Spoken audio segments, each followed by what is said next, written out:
welcome to the grand opening ceremony for the National Mounted Warrior Museum. We would like to take this opportunity to welcome our distinguished guest, the Administrative Assistant to the Secretary of the Army, Mr. Mark Averill.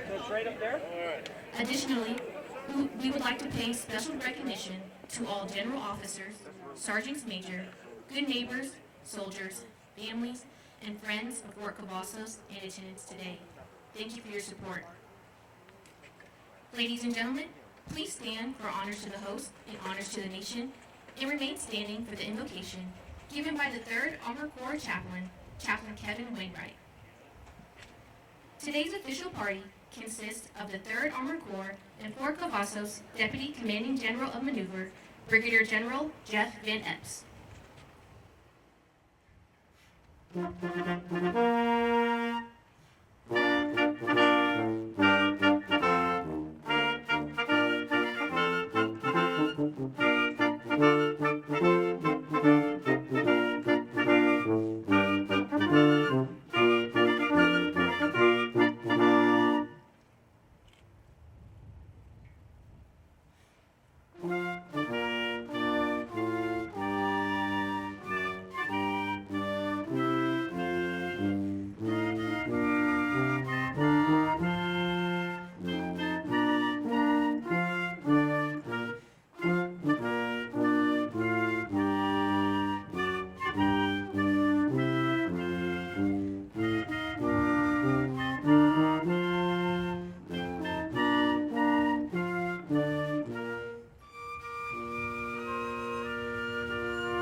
Pray.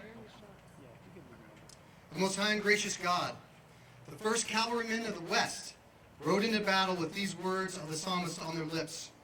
Not to us, O Lord, not to us, but to your name give glory, for the sake of your steadfast love and your faithfulness. May the museum we dedicate today bear faithful witness to the sacrifice and service of those who fought on field and plains of our young nation, in the skies and in the forests of Asia and Europe, and in the deserts and mountains of the Middle East. Steel our hearts in the face of the enemy, give us confidence in your love and faithfulness, and keep us ready for the fight whenever and wherever we are called. In your strong name I pray. Amen. Ladies and gentlemen, please be seated. Fort Cavazos has a long-standing history tied to mounted soldiers, mounted warfare, and to the units that support the mounted warrior. The National Mounted Warrior Museum has been a joint effort between the United States Army and the National Mounted Warfare Foundation, a nonprofit organization dedicated to supporting the mounted warrior story. Plans for the National Mounted Warrior Museum have been underway for more than over 10 years. The groundbreaking ceremony was held in November of 2020. The building construction was completed in November of 2021. The building was then gifted to the United States Army from the National Mounted Warfare Foundation in January of 2022. The National Mounted Warrior Museum is owned and operated by the United States Army and currently offers over 12,000 square feet of permanent gallery space, over 1,000 square feet of temporary exhibit space, and a 4,900 square foot rotunda sitting on 17 acres near the Burning Beck Gate and adjacent to the Horse Cavalry Detachment. The National Mounted Warrior Museum will be free of charge, open to the public, and will not require a visitor access pass. Ladies and gentlemen, the 3rd Armored Corps and Fort Cavazos Deputy Commanding General Maneuver, Brigadier General Jeff Van Epps.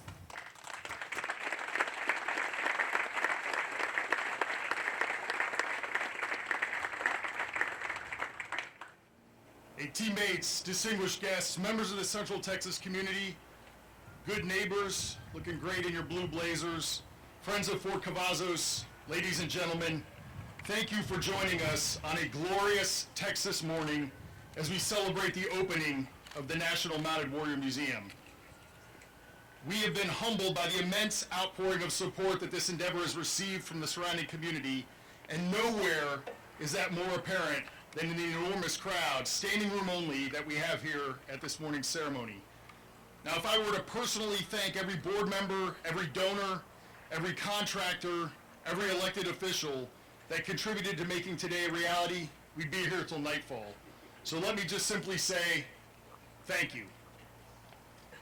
The National Mounted Warrior Museum is more than just another building on this great installation. The 3rd Armored Corps is the largest armored force in the United States military, and this museum showcases the history of the American Mounted Warrior, as well as directly telling the history of our major subordinate units here on Fort Cavazos. This museum gives an opportunity for Fort Cavazos soldiers and family members to understand and to appreciate the heritage that they bear as members of the profession of arms. Since it was first established in 1942, Fort Cavazos has been dedicated to training and equipping the world's best mounted warriors, starting with the tank destroyers that helped defeat German armored forces during World War II. Our tradition of excellence in mounted warfare is a proud legacy, and one that we work to inculcate in every soldier who is assigned to units on our installation. This museum commemorates more than a century of American mounted warfare, honoring warriors from deep in our history, like horse-mounted lancers with revolvers and sabers, all the way up to modern tank crews and attack aviators. This museum highlights how, in spite of changing technologies, one thing has remained consistent across battlefields and across centuries: the valor and audacity of the American mounted warrior, and our determination to fight and win America's wars no matter what. As a junior soldier or a young lieutenant, it's easy to become frustrated with the daily grind of maintenance and training, and it can be hard to see the bigger picture, to understand that pursuing day-to-day excellence is what makes 3rd Armored Corps the most capable armored force in the world. And by understanding how the warriors of the past fought and trained, we can help soldiers to understand that they are part of a fellowship of mounted warriors that spans our nation's history.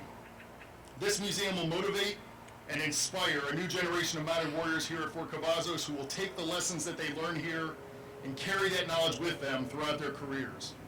And I just want to close with a call to action for all the soldiers, families, and members of the Central Texas community here today. Please bring your friends and your loved ones back here to this museum, not just so that they can understand the history of America's mounted warriors, but so that the exhibits of courage and bravery commemorated here can inspire them to their own acts of service, whether in our nation's armed forces or through volunteering in their local communities. Again, thank you to everyone who helped make today possible. Thank you for your time and effort, for your commitment, and for helping us preserve our history and our heritage. I can't wait to cut the ribbon with all of you here in a moment, but thank you again.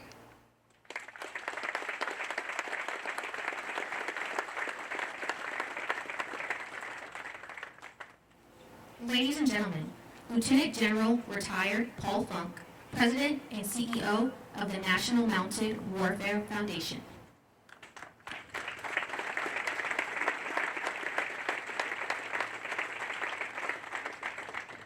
Thanks a lot. Great to be in front of the mighty 3rd Corps colors. Listen, folks, this is a rare beast. There's nothing like it in the world, and there's only one really left, even in this country. And if you want to worry about anything, worry about that. Mr. Averill, great to have you here today. This man, I was going to say young man, and he is compared to me, was very instrumental in pushing the bureaucracy to get this place, to get the approval for us to raise the money and then hand this over to the Army. There are some other heroes here too. And of course our son was born here, and now he's sitting over here as a retired 4-star along with another great friend, another retired 4-star, J.D. Thurman. We're proud of all of this. What this museum is about, in my opinion, and has been, and Charles and I have talked about this, it's about the soldiers. We're talking the tactical level. They do the fighting and almost all the dying. That's why I think this is really important for those great mounted warriors of the past and of the future. And Chaplain, thanks for the horse cavalry comments. I was born 100 years too late. I should have been one of those guys, I think. I understand horses a lot better than I've ever understood mechanized stuff, I think, including helicopters, which I flew in Vietnam. But we do have a lot of people to thank. I want to make a special point today to mention folks that don't get mentioned enough, though. And I would say I'd start with my bride, my wife, Danny, 63 plus years now. We've been at this.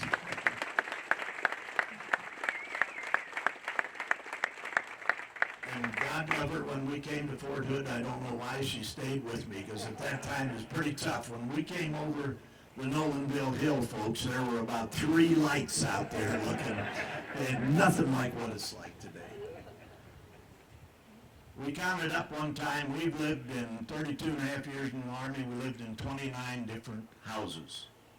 That's her. She was in there already organizing it, always trying to make a home for our kids while I was still in shock.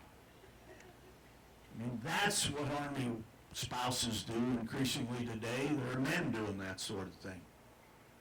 But certainly the women of our era, the women in our family are very, very strong. Our sons have married strong ladies, and so have our grandsons. And so this is very important to us. This museum will help preserve that legacy, and I ask you to remember those ladies when you go through here. I want to also mention the fact that Charles Bowery's here today, and you're going to hear from him, but he has been a staunch supporter of ours and a great guide throughout this. And I'm grateful to you, Charles, for that very much. I'm grateful for our board of directors. Would the board of directors, the folks that are able to make it here today, could you just stand up, please?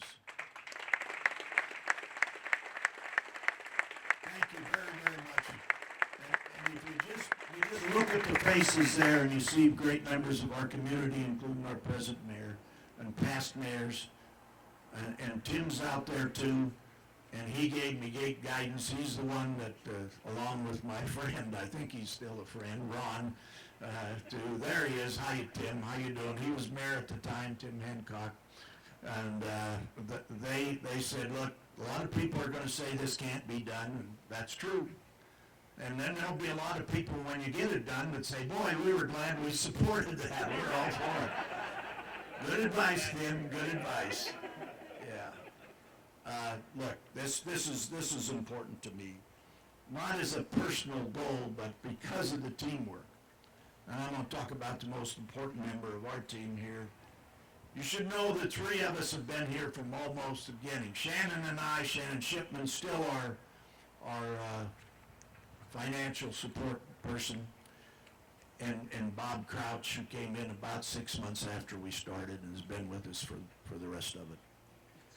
But above all, the folks that have contributed funding to this, the lead person, and I'm not going to tell anybody how much these folks gave us, but I'll just tell you, and I'll read a few names. The point is, the lead one for a large gift was a lady who doesn't ever ask for any credit, but deserves a lot throughout this entire community, and that's Miss Sue Mayborn. She's not here today, but I mean, she looked at me at one meeting, I think about the 3rd meeting was all we had, and told me what she would do and how much that they would contribute. And that sustained me from the beginning, I promise you. And then 2 great ladies came not long after that, and you know them. They're the Beck ladies, Sis and Colleen. Tremendous support, financial, from them, and help. I want to call out Evan Katz, who's here today. Owns our bank, Fort Hood National. Evan gave us a really, really fine gift, and we're grateful to him. And all those folks that have given, the board members that have given, some more than others. That's just because everyone, I hope, would give what they're capable of. And we've got more to raise, folks. We've got to build the classrooms to get all the young kids in here and teach the civics lessons. I was speaking with Mr. Averill earlier, and he was so instrumental in bending the bureaucracy and, by gosh, getting us into this to where we are now. And I'm grateful to him. If you'd just go up and meet him and thank him, will you? Because he's the guy that sort of belies the definition of a bureaucrat. This is the guy that makes things happen. Like my friend Doc Anderson, Pat Curry, those kind of folks. I don't know if Sid Miller made it today, but Sid has been a great supporter. He's a senior guy from our government, Texas government. We hope we're going to add some more there. Pat's working that. Sid Miller has been a great supporter of this institution. I think it's important that everybody know how much the folks from Killeen, the Killeen funding has come from the city of Killeen, very quietly, and it's coming in from different directions. But the whole notion of economic development, that committee that's out there, has supported us strongly, and I'm grateful, as has some of the other cities. Harker Heights helped us, Coppers Cove, and the Development Corporation of Coppers Cove, which is not a city kind of a thing, it's a bunch of private folks, they've helped us. I know that, that these kinds of things, this tent, let me give you an example of the generosity. Brad Stewart, a staunch board member here, their concrete company did the finishing in here. Great folks. And Brad has twice given us this tent. His folks come in, set it up, tear it down. That would have cost us a lot of money. That's the generosity of Brad Stewart and the Stewart family. And please thank them too.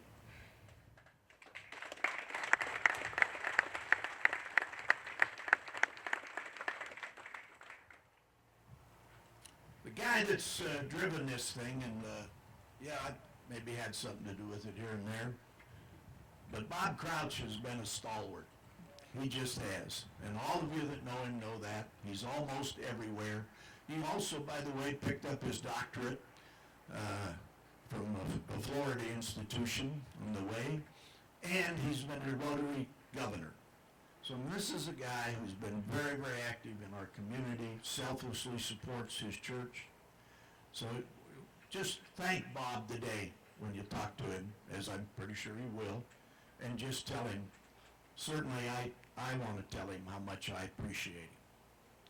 Then I want to go back and just close by saying this is about the troopers.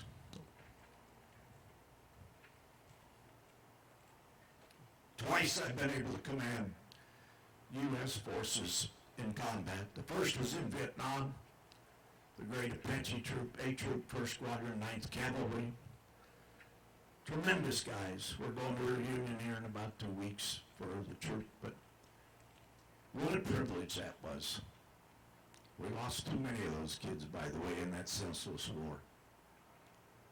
And then the 3rd Armored Division, the Spearhead Division, which out of the force structure almost as soon as we finished that war. Nobody has fought like those young people did. The only guy that really recognized it was General Israel Tall of the Israeli Army, who said in an article before, you guys haven't seen how the U.S. Army executes mounted maneuver warfare. And you know what? The Iraqis had no sense of it either. And when they were so bad, folks, just that our kids were so good, so relentless, so skilled. They're terrific. And you ought to just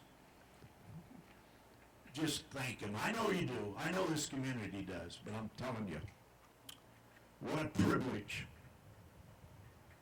What a privilege it was to command in that division in that war.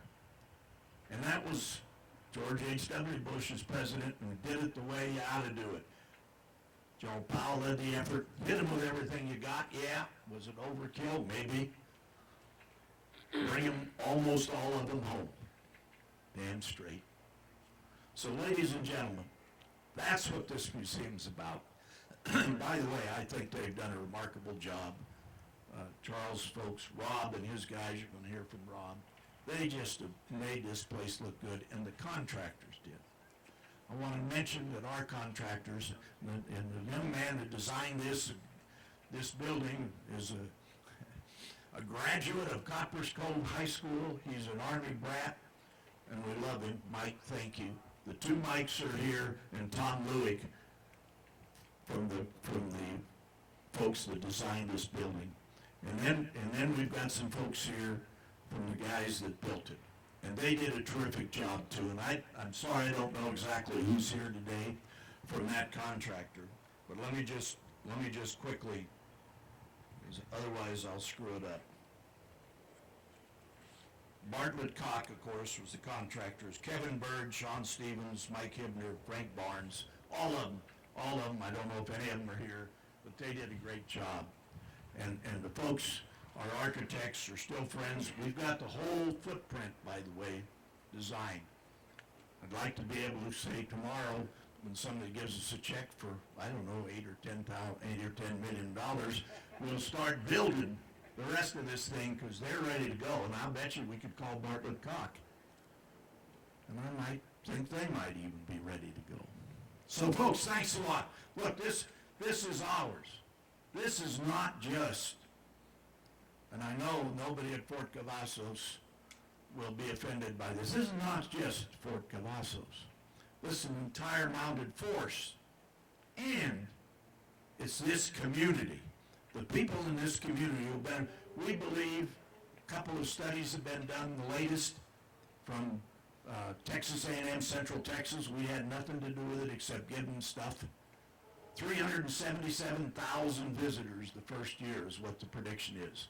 70% of them will be from out of town. For crying out loud, they're going to be buying gas, they're going to be buying hot dogs, might even buy a hamburger or two, and they're going to be staying in our hotels. It's going to be an economic boom. So, ladies and gentlemen, I'm proud to have been part of this. We're going to stay with it. We're going to finish it. And now, let's get on with this deal. And I think Charles is following me, but they'll introduce him. Thanks again, folks.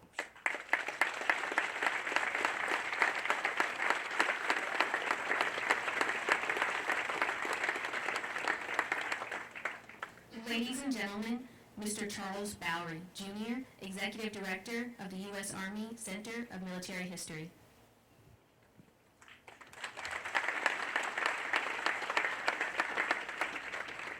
Well, good morning, and it's, of course, wonderful to be back in Central Texas. General Van Epps, you made my job really easy here this morning by hitting many of the points that I think we should all leave with today. But as you heard, the Army's roots run deep here in the soil of Central Texas. My own Army roots run deep here.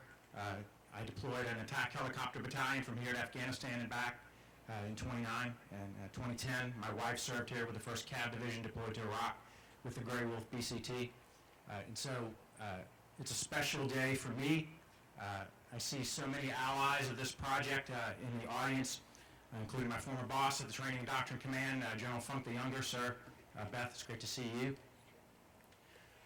What an incredible opportunity we have in front of us that's been presented by this community to tell the Army's story to the nation, to connect our soldiers to our communities and to the nation, to inspire people to a lifetime of service, and for them to understand a perspective, as General Van Epps said, of why they serve amidst the daily operational tempo of service and all the hardships that come with that. And so we wouldn't be standing here without the incredible work of the National Mounted Warrior Foundation. And so almost a decade ago, when I began my role here at the Center of Military History, I visited the museums here at Fort Hood, and I took a meeting with a new foundation headed by General Funk.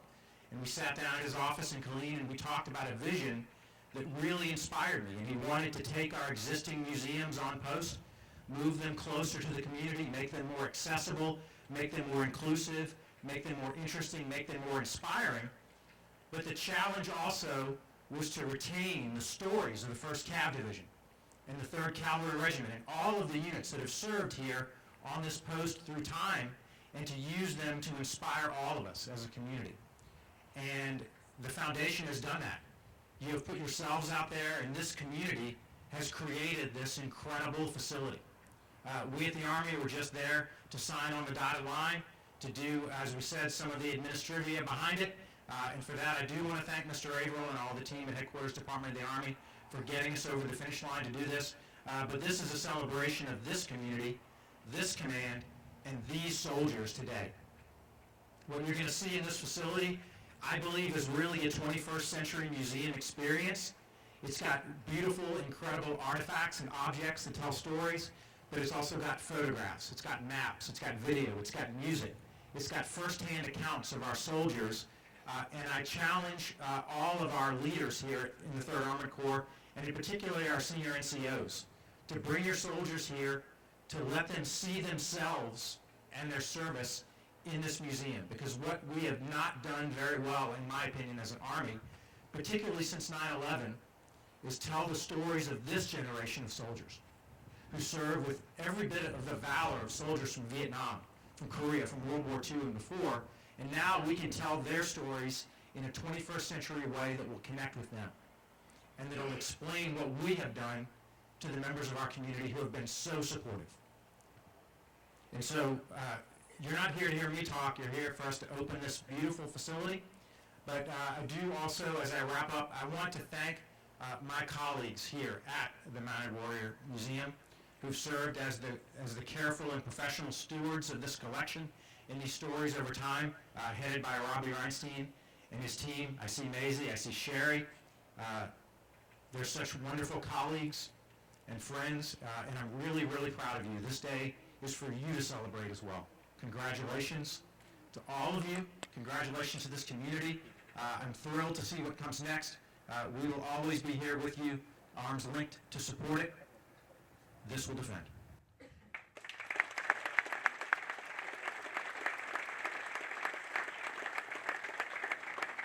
Ladies and gentlemen, Mr. Robbie A. Reinstein, Director of the National Mounted Warrior Museum.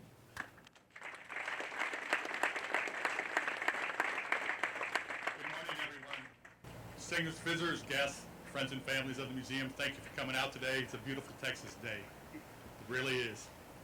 It's been a long road to get here. It really has. I'd like to take a moment to kind of talk a little bit about how we got here. You know, from the foundation doing this magnificent work and getting us this building to put our museum here, it's been a great effort, and we really appreciate it. The Army itself, Army Center Military History, and the Fort Cavazos leadership to embrace the idea of this museum here, it has been a great effort. It's really come to fruition.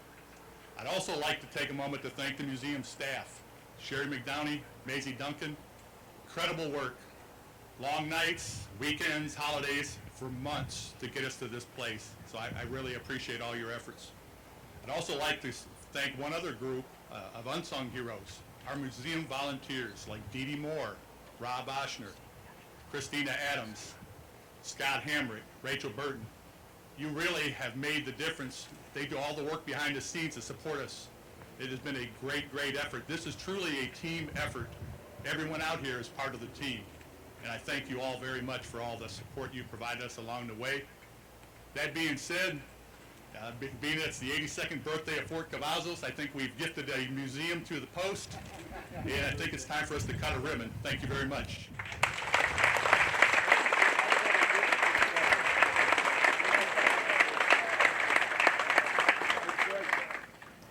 Ladies and gentlemen, at this time, Brigadier General Jeff Van Epps, Command Sergeant Major John P. McDwyer, Lieutenant General Retired Paul Funk, Mr. Charles Bowery, Mr. Robbie Reinstein, Miss Sherry McDowney, and Miss Maisie Duncan will formally cut the ribbon, signifying the official opening of the National Mounted Warrior Museum, the Army's newest museum.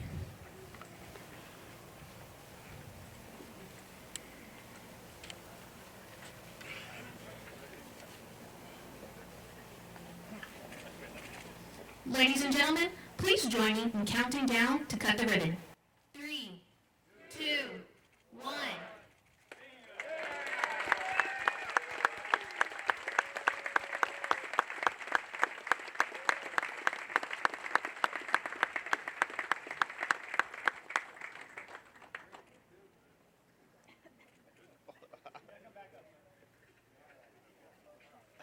Don't forget to thank Theron Johnson, a guy that's donated to this museum every single month since we started building this, since we started raising money.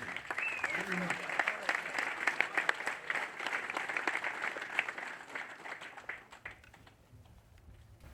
Ladies and gentlemen, please stand for the playing of the Tank Destroyer March, the singing of the 3rd Corps March, and the Army Song.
Ladies and gentlemen, this concludes today's ceremony.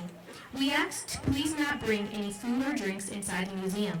Please proceed inside and experience the Army's newest museum, Phantom Warriors, Phantom Lethal.